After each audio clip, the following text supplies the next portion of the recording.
அன்பின் பரமத்தகப்பனே, ஸ்தோத்திரம் ஐயா, ஸ்தோத்திரம் ஐயா. இந்த நல்ல நாளைக்கான கிருபை செய்தரே, உமக்கே எல்லாம் துதி கன மகிமை உண்டாவதாக. கர்த்தாதி கர்த்தாவே, உமக்கே எல்லாம் துதி கன மகிமை உண்டாவதாக. ராஜாதி ராஜாவே, இயேசுராஜாவே, உமக்கே எல்லாம் துதி கன மகிமை உண்டாவதாக. ஆமாப்பா, இந்த வசனத்தை வைத்து நாங்கள் ஜெபிக்கிறப்போ எங்கள் ஒவ்வொருத்தரையும் ஆளுகை செய்யுமா தாழ்த்தி கேட்கிறோம். Psalm 116:5. The Lord is gracious and righteous. Our God is full of compassion. சங்கீதம் 116:5. கர்த்தர் கிருபையும் நீதியும் உள்ளவர், நம்முடைய தேவன் மன உருக்கமானவர். ஆமென். Thank you Jesus. இந்த வசனத்தை கொடுத்ததுக்காக ஸ்தோத்திரம் ஐயா.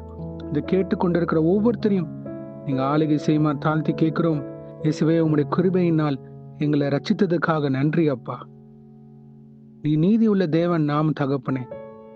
நாங்க என்ன பாவ குறைகள், அக்கிரமங்கள், எந்த குறைகளாக இருந்தாலும் இயேசுவே, நீங்க அதை மன்னித்து உமது கிருபையினால் எங்களை ஆளுகை செய்ததுக்காக நன்றி தகப்பனே.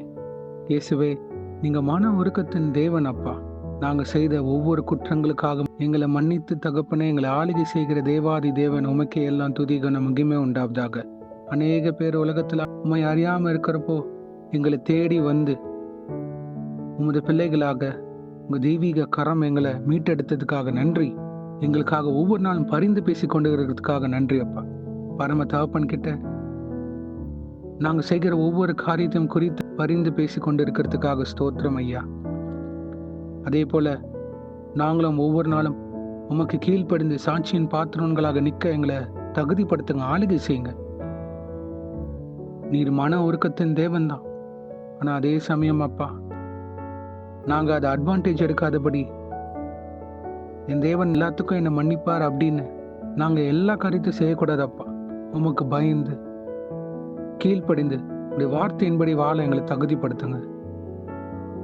உங்களுடைய வருகைக்கு ஆயத்தமாக எங்களை உருவாக்குங்க இயேசுவே. எங்க இருதயத்தில் இருக்கிற ஒவ்வொரு குறைகளையும் நீக்கி பரிசுத்தப்படுத்துங்கப்பா. நீர் விரும்புகிற மனவாட்டியாக எங்களை உருவாக்குங்க. உங்களுடைய கண்களுக்கு பிரியமுள்ள பாத்திரங்களாக எங்களை மாற்றி அமைத்து தாங்க.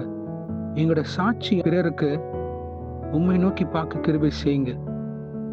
கடமைக்காக நாங்கள் கிறிஸ்துவன் வாழாதபடி let us be a followers of Jesus Christ, O Lord. உம்மை பின்பற்றுவர்களாக உம்முடைய வசனத்தின்படி வாழ்ந்து அது கையாளுகிற பாத்திரவன்களாக எங்களை வழி நடத்தி தாங்க இயேசுவே. எங்களை சுற்றி இருக்கிற அநேக பேர் அவங்க முன்னாடி நாங்கள் சாட்சிகளாக வாழ வேண்டும். அதே சமயம் உங்க அன்பின் பாத்திரவன்களாக பிரதிபலிக்க கிருபை செய்யுங்க. யாருக்கும் தீமை செய்யாதபடி மன்னிக்கிற சுவாபம் உள்ள பாத்திரவன்களாக எங்களை ஆளுகை செய்யுங்க. எங்க குறைகளை மன்னிங்க அப்பா. எனக்கு விரோதமா அநேக பேர் ஏதோ பேசிக்கொண்டே இருக்கிறாங்க, என்னால சும்மா இருக்க முடியல அப்படின்ற ஒவ்வொருத்தரும் இங்க தொடுங்க. கிறிஸ்துவின் சிந்தை அவங்களுக்குள்ள வைங்க அப்பா. அவங்க இருதயத்துல மனத்தாழ்மை தாங்க, பொறுமையை தாங்க, சகிப்பு தன்மை தாங்க அப்பா. அப்பதான் பிதாவை நாங்க இந்த உலகத்துல பரலோக ராஜ்யத்தின் புத்திரர்களாக நிற்க முடியும். எங்களோட வாழ்க்கை குறித்து பிறர் இயேசுவை பார்க்கணும். இந்த உலகத்துக்கு வெளிச்சத்தின் பிள்ளைகளாக நாங்க இருக்கோம். அப்பொழுது நாங்க வழி தவறி போகக்கூடாது ஐயா. எங்க கிட்ட இருக்கிற எல்லா தீமையான காரியங்களை நீக்கி போடுங்க அப்பா. இப்பொழுது யாரெல்லாம் கேட்கிறாங்களோ தொடுங்க. இன்னைக்கு இந்த காரியத்துல நான் இதுல எல்லாம் மீண்டு வரணும்னு எதிர்பார்க்குறவங்க ஒவ்வொருத்தரையும் தொடுங்க. அவங்களை விடுதலை செய்யுங்க, ஆளுகை செய்யுங்க. உமக்கு ஏற்ற பாத்திரங்களாக நிலைநிற்க கிருபை செய்யுங்க. முடிவு பரியந்தும் உமக்காக நிற்க கிருபை செய்யுங்க இயேசுவே. இன்றைக்கு யார் என்னென்ன காரியங்களாக போகிறார்களோ அவங்களை பாதுகாத்து பொறுப்படுத்தி வழி நடத்துங்க.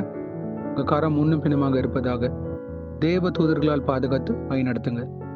இயேசு நாமத்தினால் எங்க தலைகள் தாழ்த்தி ஜெபிக்கிறோம் பிதாவே. ஆமேன், ஆமேன், ஆமேன்.